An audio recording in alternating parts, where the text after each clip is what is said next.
Ah, et autre épisode de malchance. Vous allez voir, incroyable. Semaine dernière, j'ai un monsieur qui m'appelle. Non, il y a 2 semaines, il y a un mec qui m'appelle, qui me dit écoutez, la M8, je suis intéressé, je peux venir la voir. Donc il vient voir la M8, il me dit ok. Par contre, le sujet, c'est que je veux la payer en crypto. Et c'est pour ça, vous vous rappelez, je vous avais fait une story où je vous avais dit que je vous avais demandé s'il y avait des experts en crypto pour savoir si je pouvais vendre une voiture en crypto, etc. Donc j'ai approfondi le sujet et j'ai un ami à moi qui m'a donné le nom d'une société avec qui j'ai pris contact qui permet de prendre le règlement en crypto, de te le convertir en argent, etc. Bon, un truc hyper sérieux, machin. Je mets tout ça en place, le jour de la livraison, tout se passe bien, tout machin. Je me dis putain, ça y est, je vais vendre ma M8, incroyable. Le gars se pointe, il monte son portefeuille crypto. Il avait bien plus que la somme nécessaire. Je lui donne le lien de paiement et forcément, comme j'ai jamais de chance de toute façon, ça peut pas.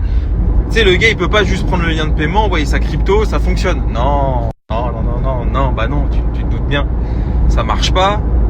Donc là j'appelle le support du site qui ne répond pas pendant 2-3 heures. Le gars était devant moi, pareil, il habite à 1h30 du garage, ça commence à le saouler un petit peu, machin. Moi ça me saoule forcément, surtout que tu sais, quand c'est une Mégane RS, je m'en fous parce que la Mégane RS, je la vends le lendemain ou sur le lendemain. Mais quand c'est une M8 et que ça fait 1 an que je l'ai en stock, je la vends pas le lendemain ou sur le lendemain. Donc tu vois, là, tu mets tes compétences de commercial à rude épreuve. Là, tu vois, tu essayes de lui parler de sa vie, de savoir s'il a des enfants. Même si le gars, ça va pas être ton copain, tu fais en sorte que ce soit ton meilleur ami, tu vois, pour qu'il reste, tu vois, et pour que ce putain de support réponde.